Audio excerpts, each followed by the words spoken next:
Good afternoon, everybody. I'm not going to keep you long, and I only intend to talk about one topic today. It is the issue du jour, and certainly the issue of the entire 2014 session, and that's the proposed constitutional ban on marriage equality.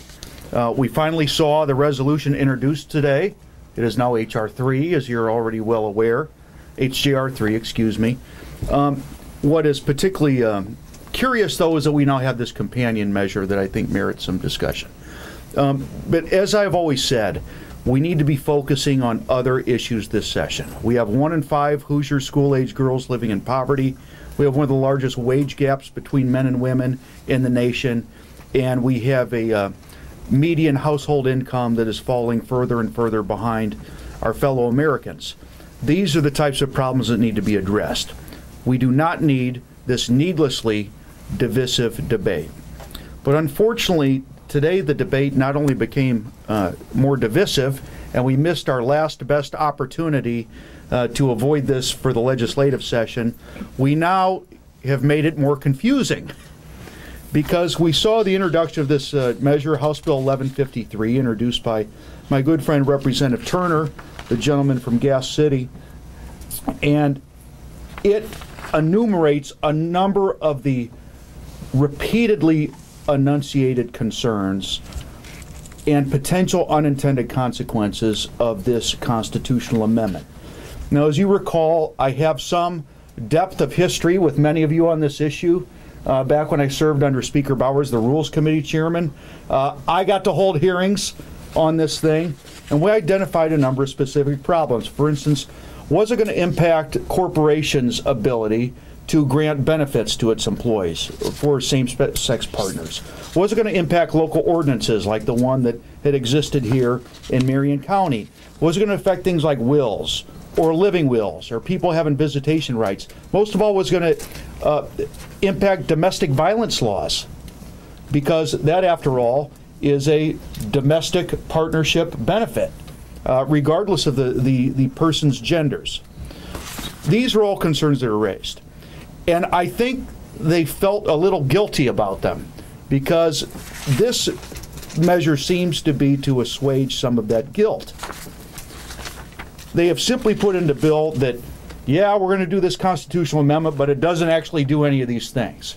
Now, I do want to raise the point that one reason they've always highlighted for doing this amendment is they don't want a single judge making a decision. They don't want an activist judge redefining marriage. And that is their philosophical bent. But does this actually do anything? Could not an activist conservative judge simply say, this is statute, which is subordinate to the state's constitution, and simply say that these words don't matter anyways? The fact is ambiguous whether judges can even consider things like legislative intent in Indiana. And it's certainly ambiguous whether you can, through regular law,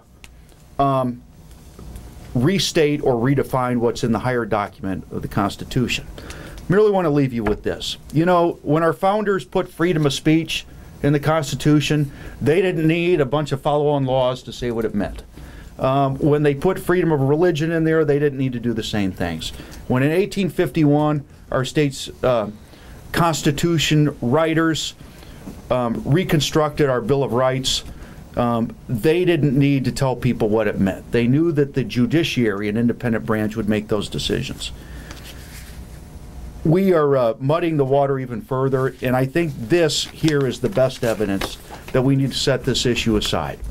It's not too late. Like I said, we lost our last best opportunity, but we still haven't lost our last opportunity. And the sooner we set this aside and return to the real issues that are facing Indiana, all of the people will be better served. Any questions? Scott, one of the questions that we asked the Speaker and the Senate President Pro Tem today was about the question of whether this allows for civil unions and domestic partnerships. The Speaker said he didn't believe it did. The Senate Pro Tem said he thought he wasn't sure. Does that add to the muddiness of the confusion? Of course it does. And we've never even understood why it's so important to want to ban civil unions anyways. There's a number of citizens, even if they are still conflicted about the impact on the institution of marriage, they still wonder why loving and consenting adults can't have many of the same benefits that their fellow Hoosiers have. So what the need is to do that is certainly unexplained, and the fact that the leaders of both houses cannot agree on what this language does and what they're actually trying to prevent with this proposed constitutional amendment is yet another reason that it needs to be set aside, frankly, not just for this session, but for the foreseeable future.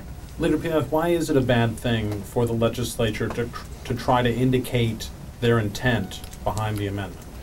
Well, that's a separate question. Whether we should be able to clarify legislative intent is something that the legal scholars can discuss. I will say that here in Indiana, because we don't have a lot of record keeping around, for instance, things like committee hearings, like they made in Congress, it's by definition a little bit harder to establish legislative intent. But the fact of the matter is that certainly this language will be subordinate to the Constitution. Now, you can clarify legislative intent in a law by changing the words of the law and clarifying definitions within the law. But again, always remember the law is subordinate to the Constitution.